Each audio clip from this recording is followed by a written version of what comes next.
ಧರ್ಮೋಪದೇಶ ಕಾಂಡದಿಂದ ವಾಚನ. ಅಧ್ಯಾಯ 4, 1-2 ಮತ್ತು 6-8.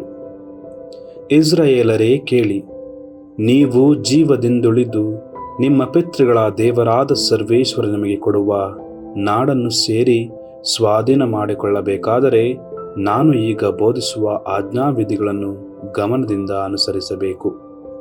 ನಿಮ್ಮ ದೇವರಾದ ಸರ್ವೇಶ್ವರ ಕೊಟ್ಟ ಆಜ್ಞೆಗಳನ್ನೇ ನಾನು ನಿಮಗೆ ತಿಳಿಸುತ್ತಾ ಇದ್ದೇನೆ.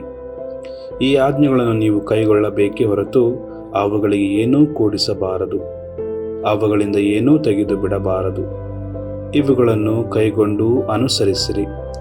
ಅನುಸರಿಸಿದ್ದೇ ಆದರೆ ಅನ್ಯ ಜನಾಂಗಗಳು ನಿಮ್ಮನ್ನು ಜ್ಞಾನಿಗಳು, ವಿವೇಕಿಗಳು ಎಂದು ತಿಳಿಯುವರು. ಈ ಆಜ್ಞೆಗಳ ಬಗ್ಗೆ ಅವರು ಅರಿತುಕೊಂಡಾಗ, ಈ ದೊಡ್ಡ ಜನಾಂಗ ಎಂಥ ಜ್ಞಾನ ವಿವೇಕವುಳ್ಳ ಜನಾಂಗ ಎಂದು ಮಾತನಾಡಿಕೊಳ್ಳುವರು. ನಾವು ಮೊರೆ ಇಡುವಾಗಲೆಲ್ಲ ನಮ್ಮ ದೇವರಾದ ಸರ್ವೇಶ್ವರ ನಮಗೆ ಸಮೀಪವಾಗಿರುವಂತೆ ಬೇರೆ ಯಾವ ಜನಾಂಗಕ್ಕೆ ಅದೆಷ್ಟೇ ದೊಡ್ಡದಾಗಿರಲಿ ಯಾವ ದೇವರು ಹೀಗೆ ಸಮೀಪವಾಗಿರುತ್ತಾರೆ? ನಾನು ಈ ದಿನ ನಿಮ್ಮ ಮುಂದಿಡುವ ಇಂಥ ನ್ಯಾಯಯುತವಾದ ಆಜ್ಞಾವಿಧಿಗಳನ್ನು ಒಳಗೊಂಡ ಈ ಧರ್ಮಶಾಸ್ತ್ರಕ್ಕೆ ಸಮಾನವಾದುದು ಬೇರೆ ಯಾವ ಜನಾಂಗಕ್ಕೆ ಉಂಟು? ಪ್ರಭುವಿನ ವಾಕ್ಯ. ದೇವರಿಗೆ ಕೃತಜ್ಞತೆ ಸಲ್ಲಲಿ. ಯಾಕೋಬನು ಬರೆದ ಪತ್ರದಿಂದ ವಾಚನ. ಅಧ್ಯಾಯ 1, ವಾಕ್ಯಗಳು 17-18, 21-22 ಮತ್ತು 27. ನನ್ನ ಪ್ರಿಯ ಸಹೋದರರೇ, ಎಲ್ಲ ಯೋಗ್ಯ ವರಗಳು, ಉತ್ತಮ ಕೊಡುಗೆಗಳು ಬರುವುದು ಮೇಲಿನಿಂದಲೇ. ಜ್ಯೋತಿರ್ಮಂಡಲವನ್ನು ಉಂಟು ಮಾಡಿದ ದೇವರೇ ಅವುಗಳ ಮೂಲದಾತರು. ಅವರಲ್ಲಿ ಚಂಚಲತೆ ಇಲ್ಲ, ಮಬ್ಬು ಮುಸುಕಿನ ಛಾಯೆಯೂ ಇಲ್ಲ. ಸೃಷ್ಟಿಗಳೆಲ್ಲವೂ ನಾವು ಪ್ರಥಮ ಫಲವಾಗುವಂತೆ ದೇವರು ತಮ್ಮ ಸೂಚಿತದ ಪ್ರಕಾರ ಸತ್ಯವಾಕ್ಯದ ಮೂಲಕ ನಮಗೆ ಜೀವವಿತ್ತರು.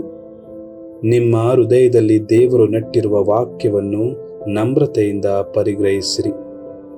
ಇದು ನಿಮ್ಮ ಜೀವೋದ್ಧಾರ ಮಾಡಬಲ್ಲುದು.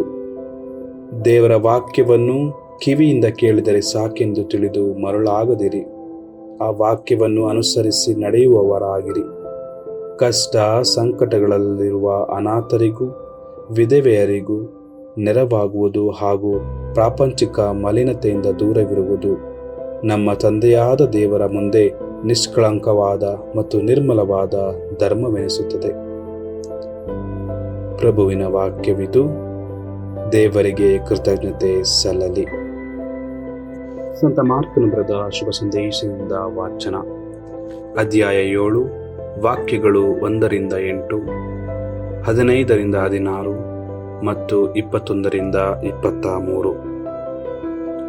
ಆ ಕಾಲದಲ್ಲಿ ಫರಿಸಾಯರು ಮತ್ತು ಜೆರುಸಲೇಮಿನಿಂದ ಕೆಲವು ಧರ್ಮಶಾಸ್ತ್ರಿಗಳು ಯೇಸುವಿನ ಬಳಿಗೆ ಬಂದು ಸೇರಿದರು.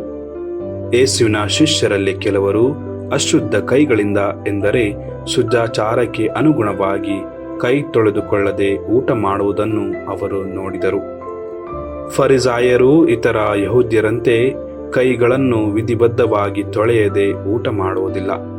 ಇದು ಅವರ ಪೂರ್ವಜರಿಂದ ಬಂದ ಸಂಪ್ರದಾಯ. ಪೇಟೆ ಬೀದಿಗಳಿಗೆ ಹೋಗಿ ಬಂದರೆ ಸ್ನಾನ ಮಾಡಿಯೇ ಊಟ ಮಾಡುವುದು, ತುಂಬಿಗೆ ಚೆಂಬು ತಪ್ಪಲೆಗಳನ್ನು ಸೂತ್ರಬದ್ಧವಾಗಿ ತೊಳೆಯುವುದು, ಇವೇ ಮೊದಲಾದ ಅನೇಕ ಆಚಾರಗಳು ಅವರಲ್ಲಿ ರೂಢಿಯಲ್ಲಿದ್ದವು. ಆದುದರಿಂದ ಫರಿಸಾಯರು ಧರ್ಮಶಾಸ್ತ್ರಿಗಳು, ನಿನ್ನ ಶಿಷ್ಯರು ಪೂರ್ವಜರಿಂದ ಬಂದ ಆಚಾರಗಳನ್ನೇಕೆ ಅನುಸರಿಸುವುದಿಲ್ಲ? ಅಶುದ್ಧವಾದ ಕೈಗಳಿಂದಲೇ ಅವರು ಊಟ ಮಾಡುತ್ತಿದ್ದರಲ್ಲ ಎಂದು ಯೇಸುವನ್ನು ಕೇಳಿದರು. ಅದಕ್ಕೆ ಯೇಸು, ಕಪಟಿಗಳೇ, ನಿಮ್ಮ ವಿಷಯದಲ್ಲಿ ಯೆಶಾಯನು ಎಷ್ಟೊಂದು ಚೆನ್ನಾಗಿ ಪ್ರವಾದಿಸಿದ್ದಾನೆ. ಬರೀ ಮಾತಿನ ಮನ್ನಣೆಯ ನೀಯುತ್ತಾ ಹೃದಯವನ್ನು ದೂರವಿರಿಸುತ್ತಾ ನರಕಲ್ಪಿತ ಕಟ್ಟಳೆಗಳನ್ನೇ ದೇವವಾಕ್ಯವೆಂದು ಉಪದೇಶಿಸುತ್ತಾ ಈ ಜನರಿಗೆ ಮಾಡುವ ಆರಾಧನೆ ವ್ಯರ್ಥ ಎಂದರು ದೇವರು.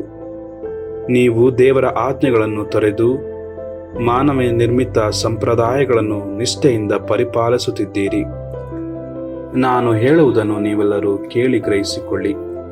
ಹೊರಗಿನಿಂದ ಮನುಷ್ಯನ ಒಳಗೆ ಹೋಗುವ ಯಾವುದೂ ಅವನನ್ನು ಕಲುಷಿತಗೊಳಿಸುವುದಿಲ್ಲ. ಮನುಷ್ಯನ ಅಂತರಂಗದಿಂದ ಹೊರ ಬರುವಂತಹುದೇ ಅವನನ್ನು ಕಲುಷಿತಗೊಳಿಸುತ್ತದೆ. ಮಾನವನ ಹೃದಯರಂತಾಳದಿಂದ ದುರಾಲೋಚನೆ, ಅನೈತಿಕತೆ, ಕಳ್ಳತನ, ಕೊಲೆ, ವ್ಯಭಿಚಾರ, ಲೋಭ, ಕೆಡುಕುತನ, ಮೋಸ, ಬಂಡತನ, ಅಸೂಯೆ, ಅಪದೂರು, ಅಹಂಕಾರ, ಮೂರ್ಖತನ ಮೊದಲಾದವು ಹೊರಬರುತ್ತವೆ. ಈ ಎಲ್ಲ ಕೇಡುಗಳು ಮಾನವನ ಅಂತರಂಗದಿಂದಲೇ ಉದ್ಭವಿಸಿ ಅವನನ್ನು ಅಶುದ್ಧ ಮಾಡುತ್ತವೆ ಎಂದರು. ಪ್ರಭುವಿನ ಶುಭ ಸಂದೇಶ. ಕ್ರಿಸ್ತರೇ ನಿಮಗೆ ಸ್ತುತಿ ಸಲ್ಲಲಿ.